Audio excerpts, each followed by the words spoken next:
Truth has rarely traveled directly from its source to the people without passing through layers of authority. Throughout history, institutions, religious, political, and academic, have positioned themselves as gatekeepers of knowledge, deciding what is acceptable, what is dangerous, and what must be dismissed.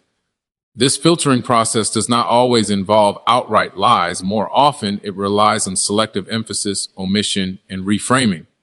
By controlling interpretation rather than information itself, institutions shape perception while maintaining the illusion of transparency. When it comes to sacred texts like the Bible, this filtering becomes especially powerful. Rather than encouraging individuals to explore the original languages, historical context, and internal consistency of the text, many institutions promote standardized interpretations. Over time, these interpretations harden into doctrine, and doctrine becomes untouchable. Questioning it is no longer seen as intellectual curiosity, but as defiance. In this way, belief systems shift from tools for understanding mechanisms of control, where meaning is inherited rather than discovered. This process creates a dependency.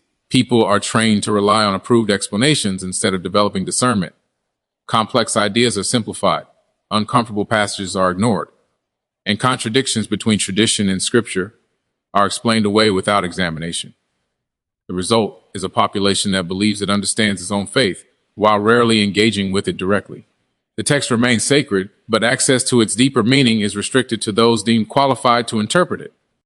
Groups that resist this model often face opposition. Any community that emphasizes personal study, challenges inherited doctrines, or refuses to align with dominant power structures becomes suspect. Labels are applied: extremist, ignorant, dangerous, not because of proven harm, but because independent thinking disrupts centralized authority. History shows that such labels have been used repeatedly against philosophers, scientists, and reformers whose only crime was refusing to accept filtered truth. The filtering of truth is also reinforced through repetition. When institutions repeat a narrative long enough, it becomes cultural fact. Eventually, people stop asking where the idea originated or whether it aligns with the source material. They assume consensus equals correctness. Over generations, this consensus replaces inquiry, and tradition becomes more influential than evidence.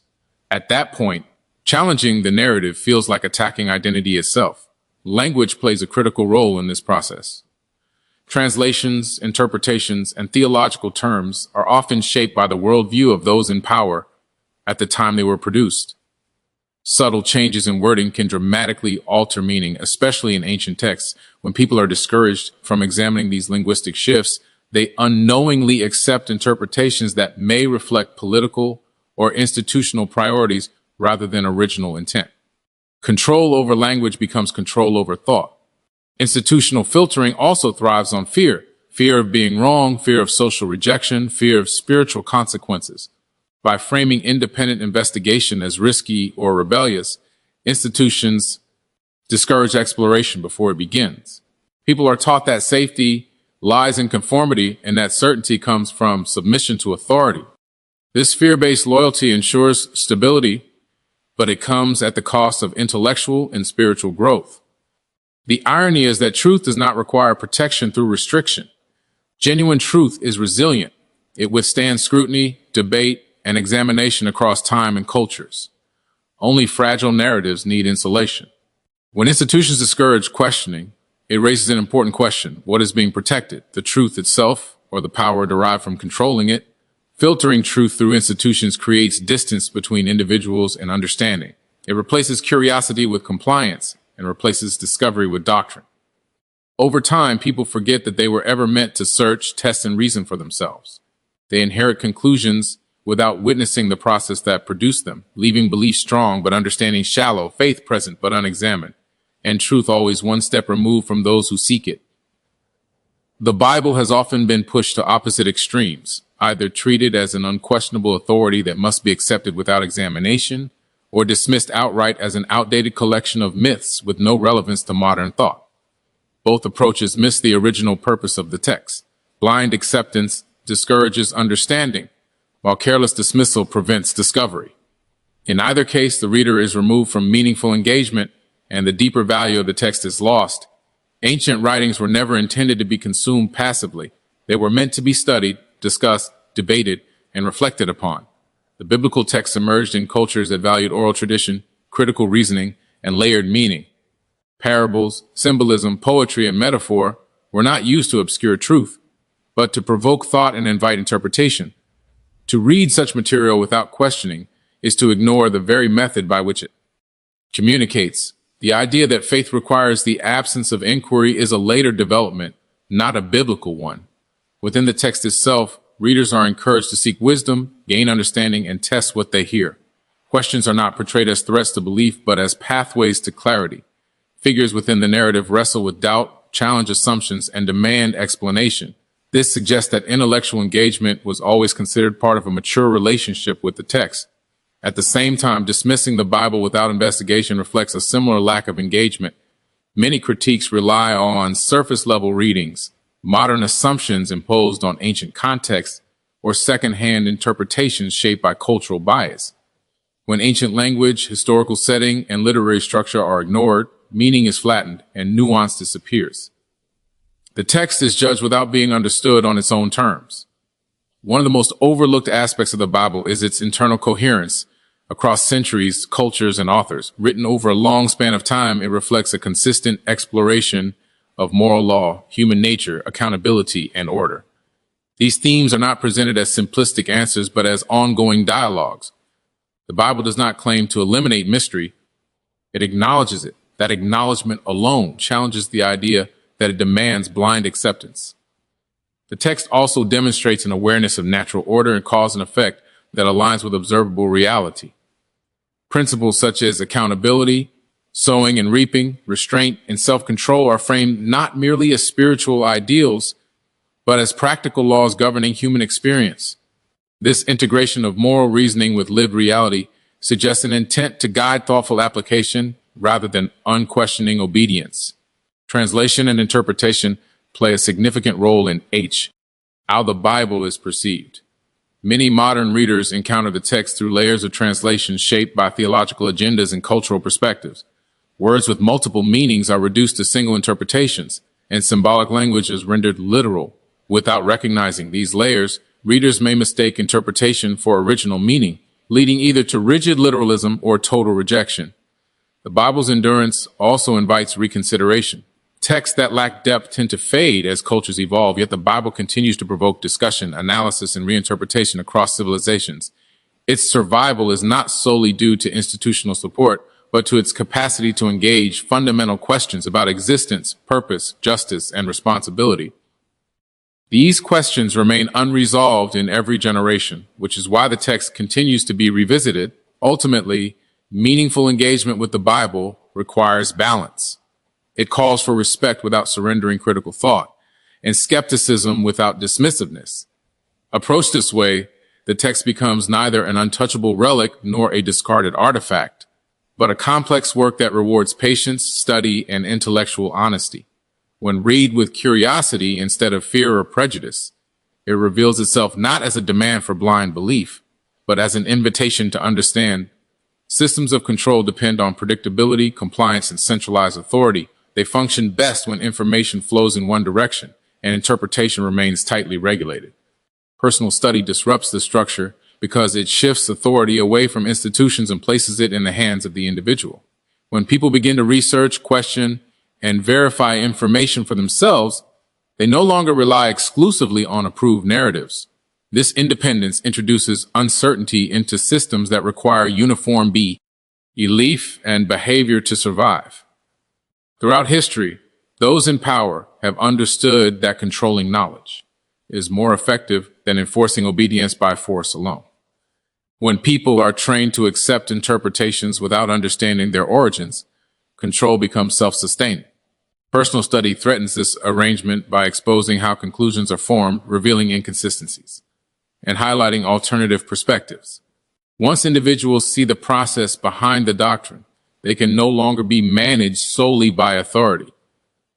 Independent study encourages comparison. When individuals examine original sources, historical context, and multiple viewpoints, they begin to notice discrepancies between what is taught and what is written. These discoveries do not automatically lead to rebellion, but they do lead to discernment. Discernment weakens systems built on absolute certainty because it replaces rigid belief with informed judgment. Authority loses its monopoly when understanding becomes decentralized. Control systems often frame personal study as dangerous. Questioning is labeled as doubt, doubt as weakness, and weakness as moral failure. This framing creates psychological barriers that discourage investigation before it begins. By associating independent thought with fear, guilt, or punishment, institutions protect themselves from scrutiny while appearing to safeguard unity or faith. In reality, unity enforced through ignorance is fragile and dependent on suppression. Education that prioritizes memorization over understanding serves the same function. When people are taught what to think rather than how to think, they become efficient carriers of institutional narratives. Personal study reverses this dynamic by demanding engagement, effort, and responsibility. It requires individuals to wrestle with complexity rather than accept simplified conclusions. This effort builds intellectual confidence, which is incompatible with passive obedience. Another reason personal study threatens control is that it reveals the human element behind authority. Doctrines, policies, and traditions often appear immutable, but study exposes their origins in historical decisions, political compromises, and cultural influences. Once people recognize that many unchangeable truths were shaped by human agendas, authority loses its mystique. Reverence gives way to evaluation. Evaluation invites accountability. Personal study also reduces dependence on intermediaries. When individuals access primary sources directly, they no longer need constant interpretation from leaders or institutions. This self-sufficiency disrupts hierarchies that rely on information scarcity. Those at the top lose leverage when those below can verify claims independently. Knowledge ceases to be a currency controlled by a few and becomes a shared resource. Systems of control often claim that unrestricted study leads to chaos.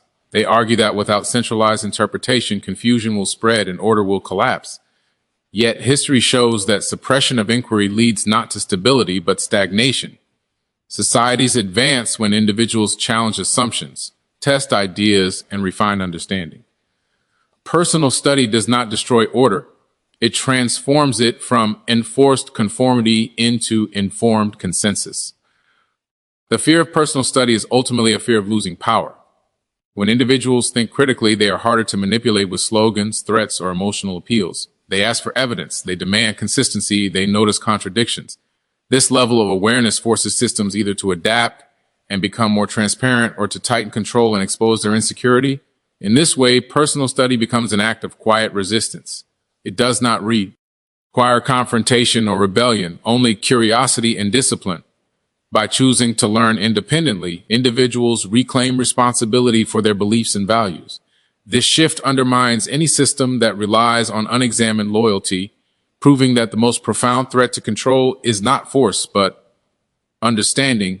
Power does not always announce itself through force or domination.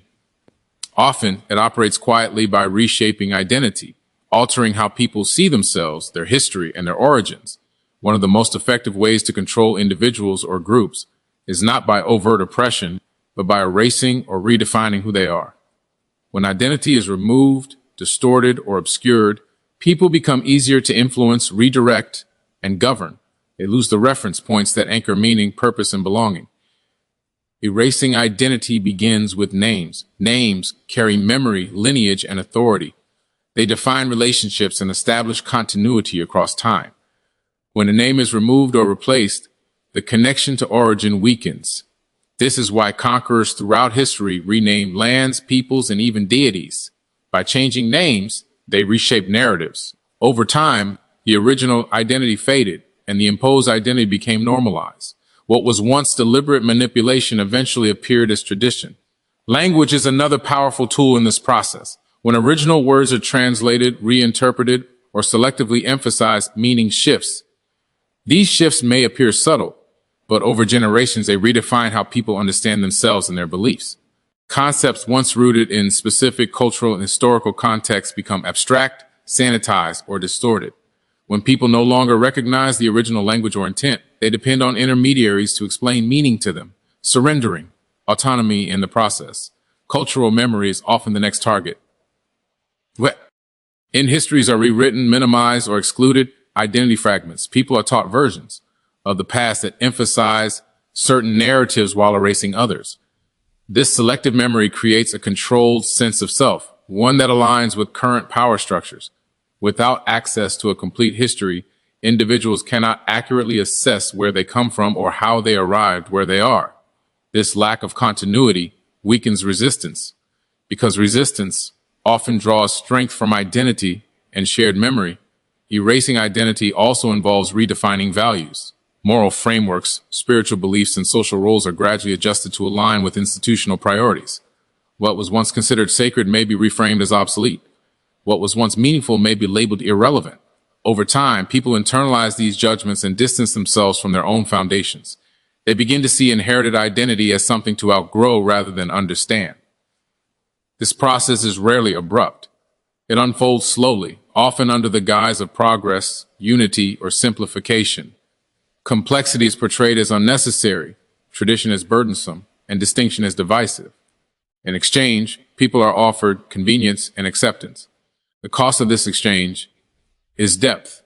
When identity is simplified, individuals lose the richness that comes from understanding nuance, origin, and purpose. Once identity is eroded, authority can redefine it. Institutions step in to supply meaning, belonging, and direction. People are told who they are, what they should value, and how they should think. Because their original identity has been weakened or forgotten, these external definitions feel necessary rather than imposed. Control becomes internalized, maintained not by coercion but by dependence. The erasure of identity also disrupts accountability. When people are disconnected from their origins, they are less likely to question inconsistencies or challenge authority. They lack the framework needed to compare present claims against original principles. This creates an environment where reinterpretation replaces truth and narrative replaces evidence. Power remains unchallenged because the tools required to challenge it, memory, language, and identity, have been removed. Restoring identity threatens this dynamic.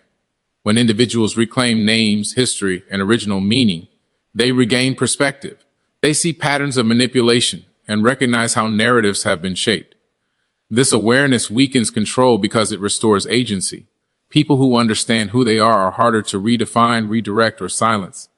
Erasing identity is effective because it operates beneath the surface of awareness. It does not demand submission, it cultivates it. By the time people realize what has been lost, generations may have passed. Yet the recovery of identity remains one of the most powerful acts of resistance, because it reconnects individuals to truth that existed before systems of control were ever established. Questioning doctrine has long been portrayed as an act of defiance, disloyalty, or spiritual weakness. Within many belief systems, obedience is elevated above understanding, and conformity is mistaken for faithfulness. Yet history and reason both reveal a different truth. Questioning doctrine is not rebellion against truth, but responsibility toward it. Without examination, belief becomes inherited assumption rather than conscious conviction. Doctrine, by definition, is a human attempt to explain meaning, order, or purpose, even when rooted in sacred texts or long-standing traditions. Doctrines are shaped by interpretation, culture, and historical circumstance. Treating them as untouchable overlooks the reality that they were formulated by individuals, responding to the questions of their time. To question doctrine, therefore, is not to attack truth itself, but to test whether current understanding remains aligned with original intent. Responsibility begins with awareness. Individuals who accept beliefs without examination surrender personal accountability. They rely on authority to think on their behalf, absolving themselves of the effort required to understand. This passive acceptance may offer comfort, but it weakens discernment. True responsibility demands engagement, reading, comparing, analyzing, and reflecting. It requires the courage to ask whether what is taught is consistent, coherent, and supported by evidence. Throughout history, progress in every domain has come from those willing to question established ideas. Scientific advancement, moral reform, and social justice movements all began with individuals who refused to accept tradition as the final authority. In spiritual context, the same principle applies. When doctrines are insulated from scrutiny, they stagnate. When examined, they either strengthen through clarification or reveal the need for correction. Institutions often resist questioning because it threatens stability. Uniform belief is easier to manage than diverse understanding. When individuals begin to ask questions, they disrupt predictability. This disruption is frequently framed as dangerous or divisive. Yet, stability maintained by suppression is not strength.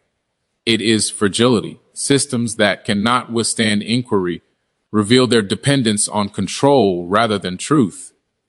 Questioning doctrine also protects against manipulation. History provides countless examples of beliefs being altered to justify power, wealth, or dominance. Without critical examination, these distortions persist unchecked. Responsibility requires vigilance, an awareness that authority does not guarantee accuracy. By questioning, individuals safeguard themselves and others from accepting ideas that may serve institutional interests rather than genuine understanding. There's also an ethical dimension to questioning. Beliefs influence behavior, decisions, and treatment of others. Accepting doctrine without examination can lead to harm when teachings promote exclusion, fear, or injustice. Responsibility demands asking whether beliefs align with principles of fairness, compassion, and integrity. Silence in the face of questionable doctrine is not neutrality, it is participation. Questioning does not require rejection, it requires humility. Those who question acknowledge the possibility that understanding can deepen or change. This humility stands in contrast to rigid certainty, which often masks insecurity. Genuine belief is not threatened by questions, it is refined by them. The process of inquiry transforms belief from borrowed opinion into lived conviction. Many fear that questioning will lead to chaos or loss of meaning. In reality, it leads to ownership. When individuals wrestle with ideas and arrive at conclusions through effort, those conclusions carry weight. They are no longer maintained by fear of punishment or desire for approval, but by understanding. This internalization strengthens commitment rather than weakening it. Responsibility also extends to future generations. Unexamined doctrines are passed down with the same assumptions and errors intact. Questioning breaks this cycle. It allows beliefs to be transmitted with context, reasoning, and transparency. This inheritance empowers others to think rather than simply accept. Ultimately, questioning doctrine honors truth by refusing to treat it as fragile. It acknowledges that truth can withstand scrutiny and that understanding grows through challenge. Responsibility is not passive obedience, but active engagement. By questioning, individuals fulfill their obligation not to authority, but to truth itself. Questioning doctrine has often been framed as rebellion, as though asking why, an attack on truth rather than an effort to understand it. This framing benefits systems that rely on compliance, not clarity. Responsibility, however, begins where unquestioned acceptance ends.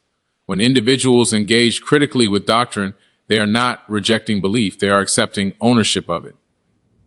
Responsibility requires understanding, and understanding cannot exist without inquiry. Doctrine does not emerge in a vacuum. It is shaped by historical context, cultural pressures, linguistic choices, and human interpretation. Even when rooted in sacred texts, doctrine reflects the worldview of those who systematized it. Treating doctrine as untouchable ignores this reality and elevates interpretation to the level of absolute truth. Questioning doctrine, therefore, is not an act against truth, but an act of alignment, testing whether current explanations still reflect original meaning. Accepting doctrine without examination transfers personal responsibility to authority. This transfer may feel safe, but it comes at a cost. When people allow others to define their beliefs entirely, they become dependent on external validation rather than internal understanding. Responsibility is replaced by obedience, and conviction is replaced by habit. Questioning restores accountability by requiring individuals to engage with what they claim to believe. History consistently demonstrates that unchallenged doctrine leads to stagnation and, at times, abuse. When beliefs are protected from scrutiny, they can be manipulated to justify power, exclusion, or control. Responsibility demands vigilance against such distortion. Questioning acts as a safeguard, ensuring that doctrine serves truth rather than institutional interests. Without this safeguard, belief systems become tools rather than guides.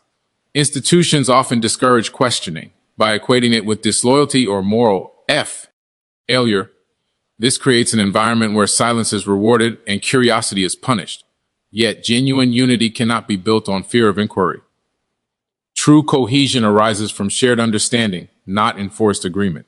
Questioning exposes weaknesses, but it also strengthens what is sound.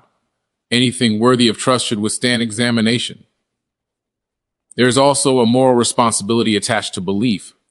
Doctrines influence behavior, ethics, and treatment of others. Accepting teachings without scrutiny can perpetuate harm when those teachings are flawed or misapplied. Responsibility requires asking whether beliefs align with principles such as justice, compassion, and integrity. Questioning doctrine becomes an ethical duty when belief impacts lives beyond the individual. Questioning is often mistaken for doubt, but they are not the same. Doubt can be passive uncertainty. Questioning is active engagement. It seeks clarity, not escape. Those who question are not abandoning belief, but refining it. This process transforms belief from something inherited into something understood. What is examined becomes internalized. What is merely accepted remains fragile. Fear is the primary obstacle to questioning. Fear of being wrong, fear of exclusion, fear of losing identity or community. Yet responsibility often requires discomfort. Growth demands the willingness to confront uncertainty.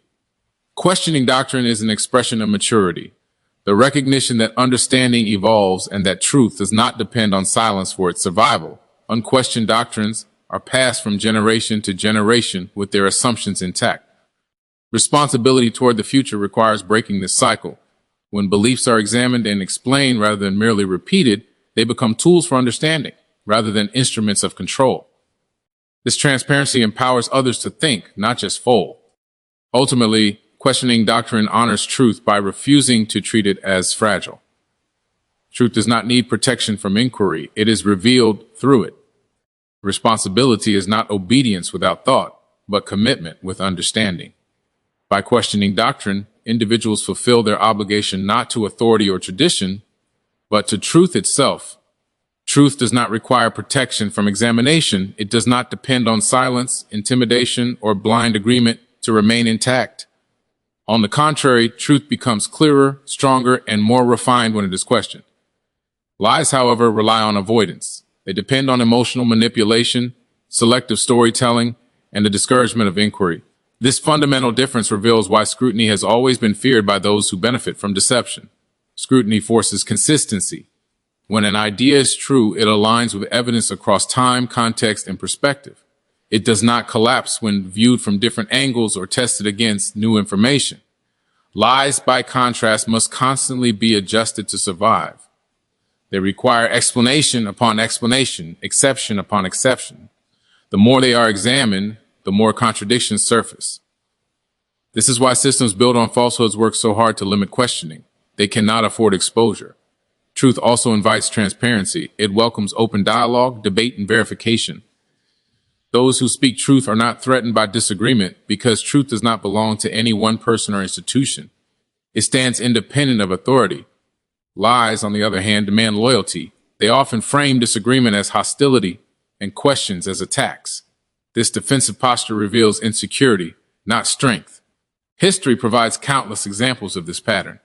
Ideas once suppressed through censorship, ridicule, or punishment often reemerge stronger than before once examined openly. Scientific discoveries, historical corrections, and moral awakenings all survived intense scrutiny because they were grounded in reality. False narratives, however, eventually collapsed under the weight of their own inconsistencies. Time itself becomes a testing ground, separating what is true from what merely persists through force. Scrutiny also exposes motive. When ideas are challenged, the reasons for defending them become visible. Truth is defended with evidence and reasoning. Lies are defended with authority, fear, or emotional appeal. This distinction matters because it reveals whether an idea exists to inform or to control. The more an idea relies on who is saying it rather than what is being said, the weaker its foundation. Another hallmark of truth is adaptability. Truth does not fear refinement. As understanding deepens, truth integrates new insights without losing coherence.